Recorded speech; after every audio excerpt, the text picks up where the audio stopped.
ED की जो कार्यप्रणाली है उस पर। वीडियो को शुरू करने से पहले मैं आप लोगों को बता दूं कि देश के जो सीजीआई हैं श्रीमान DY चंद्रचूड़ साहब, जब से उन्होंने देश के सीजीआई का कार्यभार ग्रहण किया है तब से न्याय व्यवस्था में एक आम आदमी का जो विश्वास पुनः जागा है, उसके लिए वो काबिल तारीफ है, उनकी तारीफ की जानी चाहिए। मैं उनसे बहुत इंस्पायर्ड हूँ। जो जिस तरीके से वो काम करते हैं, उनका काम करने का तरीका, जो शैली उनकी काम करने की है, बहुत अलग, बहुत लाजवाब, बहुत बेहतरीन। कोई भी वजह हो, कोई भी व्यक्ति सामने हो, एक आम आदमी के अधिकारों की और कानून की और संविधान की बात हो, तो सबसे ऊपर वो संविधान को और आम आदमी के अधिकारों को ही रखते हैं। और जैसा सीजीआई साहब ने ये एक तरह से प्रूव कर दिया है कि जो न्याय है वो किसी में भेदभाव नहीं करता, न्याय न्याय होता है, वो सबको समान दृष्टि से देखता है। इसके साथ आप लोग देख रहे हैं कि चुनाव का माहौल देश में शुरू हो चुका है।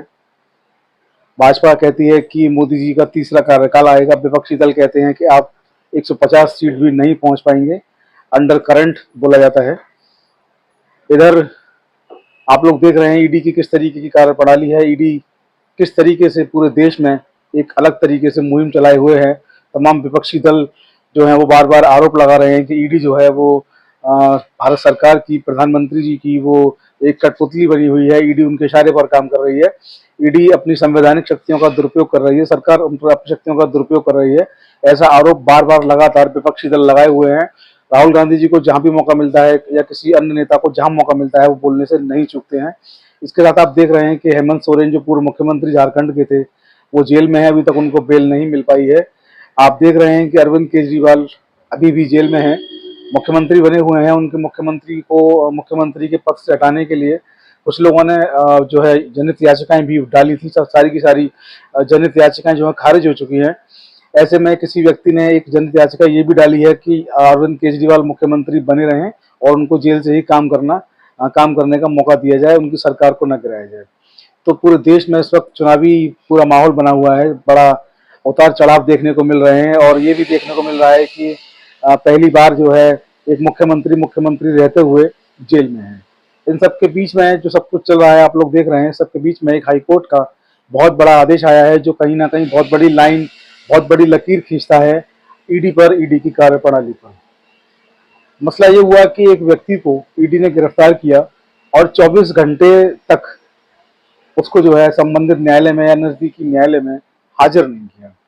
जैसा कि आप जानते हैं कि नियम है, रूल है, कानून है, किसी व्यक्ति को गिरफ्तार किया जाएगा तो 24 घंटे के अंदर संबंधित या नजदीकी जो भी न्यायालय होंगे वहां पर उस व्यक्ति को न्यायालय के सम्मुख हाजिर किया जाएगा। वहां से उसकी लीगल जो जुडिशियल कस्टडी होती है, उसकी कस्टडी वहां से ली जाएगी। तो इस व्यक्ति को हाजिर नहीं किया। इस व्यक्ति ने अपने अधिवक्ता के जरिए हाई कोर्ट में याचिका दाखिल की और गिरफ्तारी को अवैध बताते हुए याचिका को खारिज करने की बात की। मामला बॉम्बे हाई कोर्ट का है। बॉम्बे हाई कोर्ट की जो जस्टिस की बेंच है, मैं आपको नाम बता दूं, जस्टिस रेवती मोहिते डेरे और जस्टिस मंजुषा देशपांडे, दो जस्टिस की ये पीठ है जो इस मसले को सुन रहे हैं। तो मसला जब उन्होंने सुनना शुरू किया जस्टिस ने हाई कोर्ट में, तो निकल करके आया कि ये जो व्यक्ति हैं इनको 3 बार सम्मन दिया गया ईडी का, तीनों बार ये हाजिर रहे, सम्मन पर पूछताछ हुई, इनको गिरफ्तार कर लिया गया। तो जो ईडी के वकील थे उन्होंने कोर्ट में दलील दी कि मामला अवैध गिरफ्तारी का नहीं है, इनको नोटिस दिया गया, नोटिस पर ये उपस्थित रहे, उसके बाद इनसे पूछताछ की गई, उसके बाद इनको गिरफ्तार किया गया।